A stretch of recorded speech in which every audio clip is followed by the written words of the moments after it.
तो चलिएगा दोस्तों, स्वागत है आपका आपके अपने YouTube चैनल CGPSC अड्डा में। मेरा नाम अजीत कुमार दास है। आज की जो पर्टिकुलर वीडियो है बहुत ज़्यादा इंपॉर्टेंट होने वाला है, जो कि संबंधित है बीएड वर्सेस डीएड मामले पर। कल के डेट में देखिएगा, माननीय MP हाई कोर्ट की तरफ से कुछ बहुत इंपॉर्टेंट डिसीजन वगैरह आए हैं और शाम होते होते देखिएगा ऑर्डर शीट भी जारी कर दिया गया है। ऑर्डर शीट जारी होने के पश्चात बहुत से छात्रों के मन में दुनिया भर के प्रश्न वगैरह निकल कर आ रहे थे।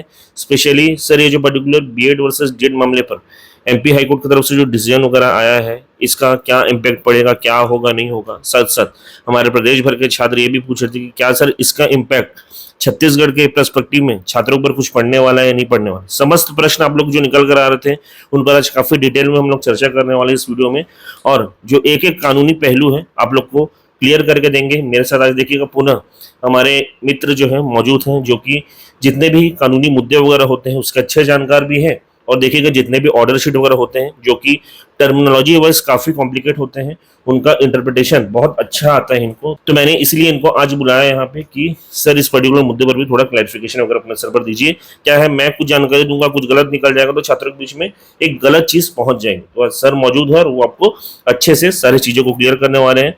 तो आगे माइक जो है मैं सर को देता हूँ। सर बिल्कुल बेसिक से लेके एट प्रेजेंट तक क्या क्या पूरा हुआ है, पूरा सिनेरियो आपको क्लियर करने वाले हैं। चलिए सर, आगे मैं आपको हैंड ओवर करता हूँ माइक।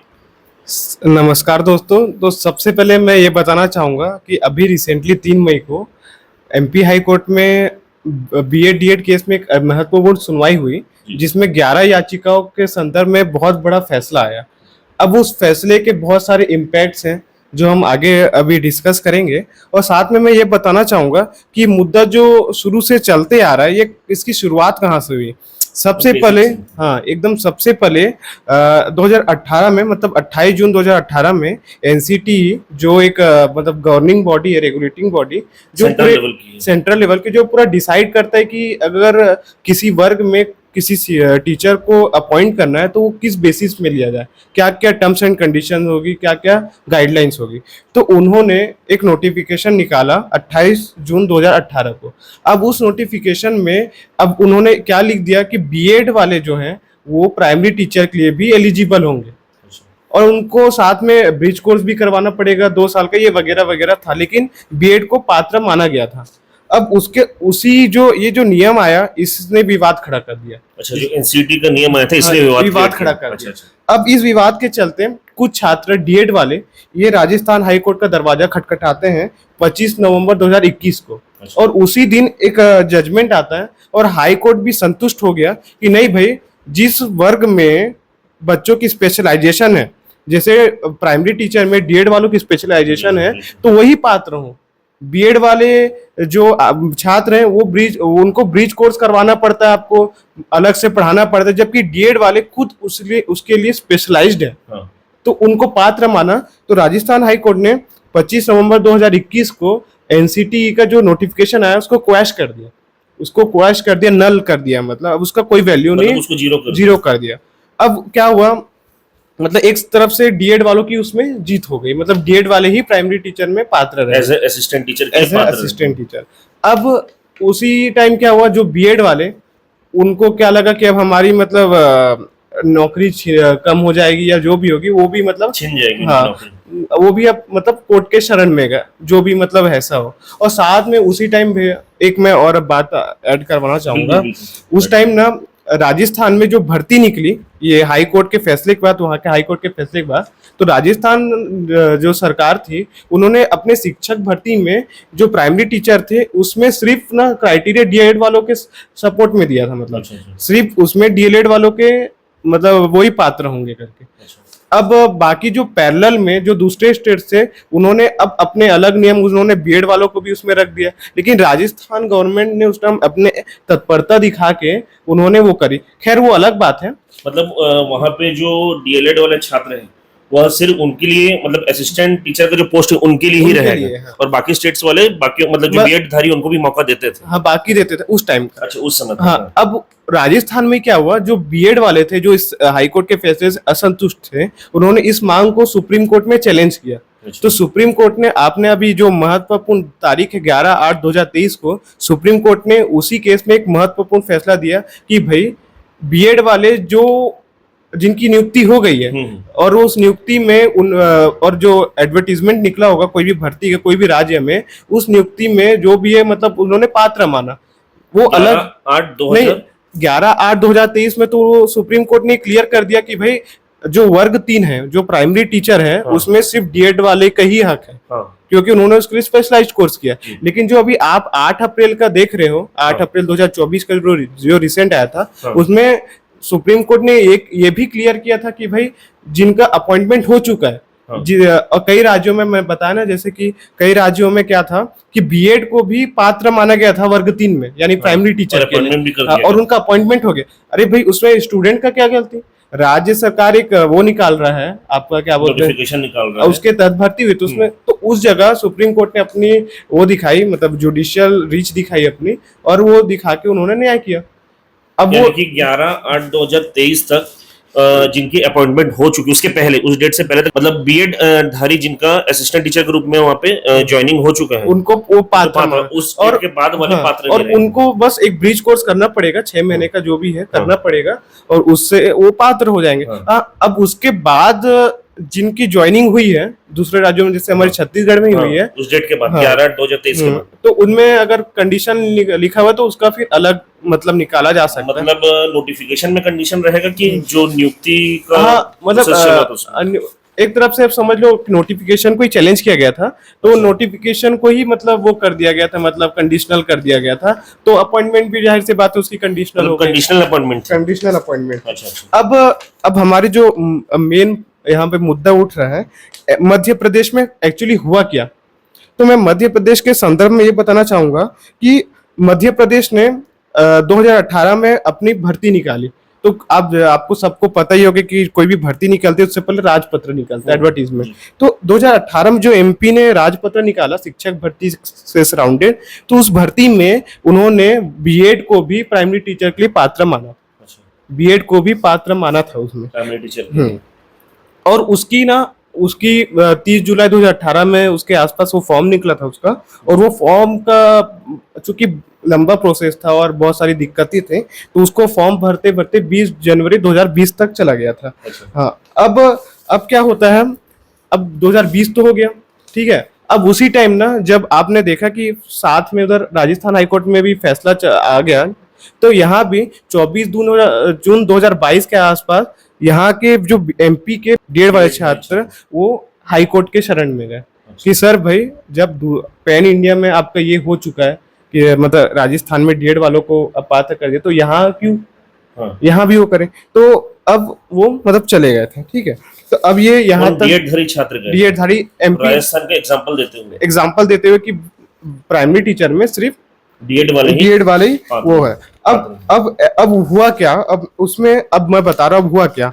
अब सुनवाई हुआ, उसमें एक्चुअली हुआ क्या मैं बताता हूँ। जो आप जजमेंट देख रहे हो 3 मई का, उसमें हुआ क्या, जिन बच्चों का डीएड में कम नंबर था, सर जिनका डीएड में कम नंबर था, सिलेक्शन हो गया था, वो क्या बोल रहे थे कि जो बीएड वाले थे, क्या अक्सर देखा गया है कि बीएड वाले छात्रों का थोड़ा संख्या भी ज्यादा रहता है और उनके मार्क्स भी ज्यादा आए रहते हैं, तो उन्होंने मेरिट लिस्ट को पूरा मतलब लगभग कैप्चर कर लिया था, और उसमें डीएड वाले बहुत कम थे प्राइमरी टीचर में ना। तो ये मांग लेके ये भी मांग लेके गए थे कोर्ट में। और साथ में अब कोर्ट ने, चूंकि उस टाइम भर्ती प्रक्रिया चल रही थी, अच्छे से चल रही थी, तो कोर्ट ने ज्यादा इंटरफेयर नहीं किया, लेकिन बच्चों को अंतरिम राहत जरूर दे दिया था। अंतिम राहत किस रूप में दिया कि आपकी जो भी भर्ती है ये अंतिम फैसले के अधीन होगी। ये एक प्रकार का अंतिम राहत दे दिया, अंतिम राहत दे दिया था। अब साथ में अब क्या हुआ कि सुनवाई चलती रही और ना इनकी अपॉइंटमेंट हो गई वर्ग 3 में, यानी प्राइमरी टीचर में बीएड डीएड दोनों की अपॉइंटमेंट हो गई। बीएड वालों की भी हुआ, डीएड वालों की कब हुई, आपकी मार्च या अप्रैल, मतलब मेरे को अगर याद होगा तो 4 अप्रैल 2023 के आसपास में अपॉइंटमेंट हो गई। हाँ, ध्यान रहे कि आपका सुप्रीम कोर्ट का जजमेंट आ रहा 8/2023 को आया, और इनका अपॉइंटमेंट प्रायर हो गया था। ये तो पूरी मतलब याचिकाकर्ताओं की पूरी वो थी, है ना। अब क्या होता है कि अब हाई कोर्ट में जब ये फैसला गया, हाई कोर्ट ने ना 24 अप्रैल 2024 को जजमेंट को रिजर्व कर दिया था, एमपी के पर्सपेक्टिव में बता रहा हूं मैं। तो अब उन्होंने हाई कोर्ट ने ना बोला, अपने ऑर्डर शीट में लिखा है कि भाई अगर एमपी में एक टेस्ट कराना हो कि कौन सा बीएड छात्र पात्र है नियुक्ति के लिए, तो उसके लिए ना 4 या 5 कंडीशंस मतलब उन्होंने प्रिस्क्राइब किया कि अगर कोई भी बीएड छात्र ये 4-5 कंडीशन को फुलफिल करता है तो वो मतलब पात्र होगा। तो उसमें पहला कंडीशन ये था कि जो भी हो बीएड वाले कोर्ट में अप्रोच नहीं किए हों, क्योंकि अगर अप्रोच करते तो उनके अपॉइंटमेंट में फाइनल आउटकम आ जाता। और चूंकि एमपी में जो 11 याचिका है उसमें कोई भी बीएड वाला नहीं था, तो पहला कंडीशन लगभग सब फुलफिल करते हैं। दूसरा कंडीशन ये था कि उनके जो आपका एडवर्टीजमेंट निकला था या राजपत्र निकला था, उसमें बीएड वालों को भी एक कंडीशन माना गया हो प्राइमरी टीचर में एलिजिबल होने का। एलिजिबिलिटी क्राइटेरिया में प्राइमरी टीचर जो पोस्ट है उसमें बीएड वालों को भी मतलब अलाउ किया गया, ये कंडीशन होना चाहिए। तो ये भी कंडीशन फुलफिल हो रहा था, वो जो कि 2018 का राजपत्र था। और तीसरा कंडीशन था कि उनका अपॉइंटमेंट 11/8/2023 से पहले हो जाए, वो भी अपॉइंटमेंट भी हो गया। हाँ, और हाई कोर्ट ने एक पॉइंट और मतलब हाईलाइट किया कि हमें अपॉइंटमेंट से मतलब है, आप हमारे पास सिलेक्शन लिस्ट लेके मत आइए। कई लोग होते हैं कि जैसे एक सिलेक्शन लिस्ट नहीं आ जाता है, उसको लेके आ जाते हैं, तो सिलेक्शन लिस्ट और अपॉइंटमेंट लिस्ट अलग होता है। तो हाई कोर्ट ने बोला मैं सिलेक्शन लिस्ट अगर होगा तो मैं उसको नहीं मानूंगा, अपॉइंटमेंट लिस्ट होना चाहिए। और इसमें भी अपॉइंटमेंट हो चुका था। और पांचवा क्राइटेरिया था कि उनका ब्रीच कोर्स होना चाहिए। मतलब तो अब देखोगे तो ये सारा कंडीशंस मतलब फुलफिल कर दिया गया। तो ये लगभग मतलब एक तरफ से इनडायरेक्टली बीएड वालों की वहां पे जीत हुई। और कुछ भी, और अब जब आप जानते हो कि कोर्ट में होता है तो दोनों पक्ष का बहस होता है, तो उसमें कुछ और पॉइंट्स में बनाना चाहूंगा जिसमें माननीय उच्च न्यायालय ने एमपी हाई कोर्ट ने कुछ अहम टिप्पणी की है। उन्होंने ये भी कहा कि जैसे जो भी याचिका करता थे बीएड वाले, कोई किसी ने तो बीच में इंटरवीन लगाने की कोशिश नहीं किया। मतलब कि डीएड वाले हाई कोर्ट में थे, हाई कोर्ट में सुनवाई करवा रहे थे, तो कोई भी बीएड वाला बीच में ना इंटरवीन किया ना अपना केस लगाया। तो जज साहब ने ये कहा कि भाई मतलब आपने बीच में इंटरवीन भी नहीं किया, बीच में आपने अपना केस भी नहीं लगाया, तो इसका मतलब ये होता है कि आपको आपके बाहर होने से वो आपत्ति है भी नहीं। मतलब यहाँ पे जज साहब ने बीएड वालों को भी इनडायरेक्टली टारगेट किया है कि भाई आप हमारे पास नहीं आए, आपने अपने भर्ती को बचाने के लिए नहीं आए, मतलब आपको अपनी आपत्ति ही नहीं है, उस आपत्ति नहीं है। तो और साथ में डीएड वाले वहां से जीत भी गए, सुप्रीम कोर्ट से जीत भी गए। तो ये सब जज साहब ने वो भी किया, मतलब टिप्पणी भी किया है, ठीक है। और साथ में कुछ डीएड वालों की ना कुछ और मतलब और मांगे थी। मैं बताना चाहूंगा कि अगर मतलब ये लोग सर्विस आगे कंटिन्यू करते हैं, डीएड वाले हाँ, तो आगे जब बीएड वाले अगर सर्विस कंटिन्यू करते हैं तो एक तरफ से ना क्या होता है कि मतलब कि आगे जाके होता है ना, जब प्रमोशन वगैरह होते हैं, कुछ भी होता है, तो उसमें ना अब सीनियोरिटी इनको ही रहेगा, तो यानी पूरा डोमिनेशन हो जाएगा बीएड वालों का, ये चिंता था। तो जिसमें माननीय उच्च न्यायालय ने कहा कि ये आप बहस के दौरान बोल रहे हो, आपकी याचिका में ये कहीं नहीं था और ना इस पे कोई वो नहीं निकला, तो हम इसके लिए आपको लिबर्टी भी देते हैं कि कल को आपको ये अगर आगे जाके ये मुद्दा उठता है तो आप इस मुद्दे पे फिर आप कोर्ट का दरवाजा मतलब खटखटा सकते हैं, ठीक है। और क्या मतलब वही सीनियोरिटी अफेक्ट कर सकता है ऐसा करके, और छात्रों की मांग थी डीएड वालों की। अब कुल मिला के इतना ही ऑब्जर्वेशन था। अब आप सब जानते हैं कि धरातल में जो जमीनी हकीकत है, आखिर में सुप्रीम कोर्ट से ऊपर तो कोई है नहीं। सही। तो सुप्रीम कोर्ट ने जब 8 अप्रैल 2024 में दे दिया जजमेंट कि भाई हमारे 11/8/2023 के जजमेंट से पहले जो अपॉइंट हो गए, भले ही अब उनकी कैसे भी हो, कंडीशनल हो जाए जो भी हो, तो वही इधर मतलब हाई कोर्ट ने भी ये बोला, मतलब वही है जो उस माननीय सुप्रीम कोर्ट की तरफ से 11/8/2023 को जो डिसीजन दिया गया है वही मान्य रहेगा। और साथ में जो एमपी उच्च न्यायालय ने अपने अंतिम लास्ट लाइनों में कुछ ये भी कहा है कि जितना न्याय हो सकता था, जितना न्याय मिलना था डीएलएड वालों को, उतना माननीय उच्च न्यायालय ने दे दिया उनको। और अगर आपको फिर भी मतलब आपके कुछ और मैटर्स में आपको लगता है कि न्याय नहीं हुआ या कुछ भी आगे जाके तकलीफ हो सकता है, आपको हम लिबर्टी देते हैं, आपको लिबर्टी है कि आप अपना मतलब केस वापिस से मतलब लगा फाइल कर सकते हैं। ठीक, तो यही सब था और यही पूरा मतलब जजमेंट था, पूरा मोटा मोटा यही था। तो सर यहाँ पे मैं ये जानना चाहूंगा कि जो भी मतलब एमपी के पर्सपेक्टिव में तो हमने पूरी बातें सुनी जो भी ऑर्डर शीट में था। अब मैं ये जानना चाहूंगा कि इसका इम्पैक्ट छत्तीसगढ़ में कितना पड़ेगा, छत्तीसगढ़ के पर्सपेक्टिव में, क्योंकि हम लोग छत्तीसगढ़ से, हमारे स्टूडेंट, हमारे व्यूअर्स जो है छत्तीसगढ़ के हैं, तो उन पर क्या इम्पैक्ट पड़ेगा या नहीं पड़ेगा, मैं वो भी जानना चाहूंगा। मैं यही बताना चाहूंगा, अब हम आप सब भी पढ़े लिखे हैं, हम भी सब हमने भी पढ़ा है कि सुप्रीम कोर्ट एक एपेक्स कोर्ट है। उनके गाइडलाइंस या जो भी ऑर्डर सर्वमान्य बाइंडिंग होता है, बाइंडिंग होता है। आप, हाँ, आपको अगर चैलेंज करना है तो उसका अलग है, रिव्यू पिटीशन ये वगैरह वो अलग है, लेकिन उनके ऑर्डर्स बाइंडिंग है। तो जब सुप्रीम कोर्ट ने बोल दिया है 11/8/2023 वाला, जो 8 अप्रैल वाला, वही इधर भी बाइंडिंग होगा।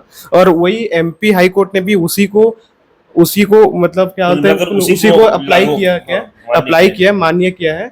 और उन्होंने साफ साफ यही बोला है कि हम जितना दे सकते थे, न्याय कर सकते थे, रिलीफ करते थे, वो ऑलरेडी सुप्रीम कोर्ट ने एसएल कर दिया, यानी एपेक्स कोर्ट ने दे दिया। तो देखिएगा दोस्तों, आप लोगों की तरफ से जो भी क्वेरीज वगैरह पूछी गई थी, चाहे आप एमपी के पर्सपेक्टिव में कहें, स्टेट के पर्सपेक्टिव में करें, या फिर पूरे पैन इंडिया के पर्सपेक्टिव में कहें, मैंने उसको क्लियर करने की, सर के माध्यम से क्लियर करने की कोशिश की है। हालांकि अभी मामला जो भी कोर्ट में है या फिर जो कोर्ट में चल रहा है, उस पर हम लोग पहले से कुछ पूर्वानुमान नहीं लगा सकते, क्योंकि अल्टीमेटली देखिएगा यहाँ पे डिसीजन वगैरह कोर्ट के ही मान्य होते हैं, उस पर हम लोग ज़्यादा टिप्पणी नहीं करेंगे। लेकिन जो भी अनुमानित चीज़ें हो सकती हैं, हमने अपने स्तर पर बताने के प्रयास की, आशा करेंगे कि चीज़ें आपको स्पष्ट हो गई होंगी। इसके पश्चात भी कुछ डाउट रहता है, कमेंट बॉक्स अब सभी के लिए खुला हुआ है, आपके कमेंट्स वगैरह वेलकम है। कोशिश करेंगे कि उस पर आपको जितने जेन्युइन उत्तर वगैरह हो सके दे पाए। तो thank you so much. Video को लाइक करते हुए जाइएगा, चैनल को सब्सक्राइब करते हुए जाइएगा और भर भर के शेयर करते हुए जाइएगा, क्योंकि बहुत मेहनत से आप लोग के लिए वीडियो बनाते हैं, बेस्ट माध्यम के थ्रू, यानी कि जो जेन्युइन माध्यम है उनके थ्रू प्रयास करते हैं। तो छोटी सी आशा बिल्कुल रख सकते हैं। तो भर भर के लाइक करिए, चैनल को सब्सक्राइब करिए और शेयर करिए। बहुत बहुत धन्यवाद। थैंक यू सो मच आप सभी।